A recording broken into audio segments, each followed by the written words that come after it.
आज हम पढ़ेंगे डिक्री, डिक्री होल्डर और जजमेंट एंड आर्डर और जजमेंट डेप्टर।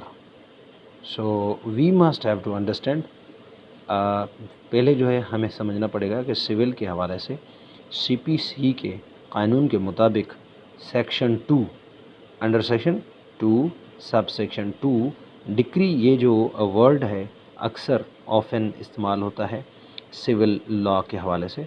तो डिक्री एक हुक्म है जो कोर्ट पास करती है, उसको हम डिक्री कहते हैं। सिविल कोर्ट कोई भी डिक्री पास करेगी तो हम उसको डिक्री कहते हैं। तो डिक्री का जो मकसद है वो एक है कि भाई कोई भी हुक्म पास किया कि कोई भी मसले का हल था, जो डिक्री पास हो गई, यानी कोई हल जब हो जाता है तो फिर एक किस्म का हुक्म पास होता है, जिस हुक्म को हम डिक्री कहते हैं। ये एक formal expression of the court है।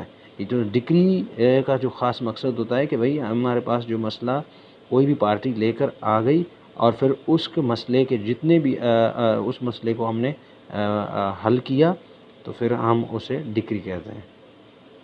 और डिक्री होल्डर का मतलब होता है कि जो बंदा जीतेगा, यानी जो बंदा जीत गया, जिसके हक़ में फ़ैसला आ गया, तो हम उसको डिक्री होल्डर कहते हैं।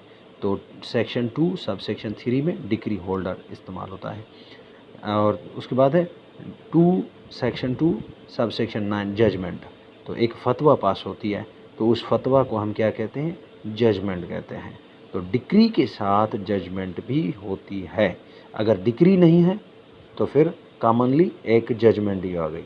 लेकिन कभी कभी ऐसे होता है कि हम डिक्री को अपील में लेके जाते हैं तो उसको हम कहते हैं अपीलेबल, यानी डिक्री अपीलेबल है। उसके बाद दूसरा, जज जब हम एपीलोड फॉर्म पर जाते हैं तो वहाँ जजमेंट पास होती है, वो मेंटेन करता है। मेंटेन जब करेगा या फिर कोई जो है मॉडिफाई करेगा, एक नई चीज़ लाएगा, तो फिर उसको हम जजमेंट कहते हैं। तो जजमेंट के बाद जो है ना जजमेंट डेप्टर भी होता है। तो जजमेंट डेप्टर हम किसे कहते हैं? जजमेंट डेप्टर हम उसे कहते हैं जो बंदा जिसके ख़िलाफ़ कोई फ़ैसला आ गया, किसी के हक़ में जजमेंट पास नहीं हुई बल्कि उसके ख़िलाफ़ पास हो गई, तो हम उसको जजमेंट डेप्टर कहते हैं। और उसके बाद है section 2 sub section 14 order. Order जो है वो अपीलेबल नहीं है।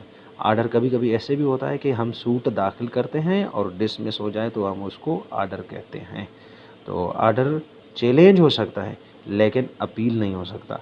रिवीजन आप जो है ना वो करवा सकते हैं, रिवीजन में दाखिल कर सकते हैं उसको, उस आर्डर को रिवीजन के ज़रिए आप जो है चैलेंज कर सकते हैं कि ये आर्डर जो है हमारे ख़िलाफ़ है, ये कानून की नज़र में ऐसे नहीं होना चाहिए था, लेकिन जैसा आपने ऐसे कर दिया, तो फिर उस आर्डर को आप चैलेंज कर सकते हैं।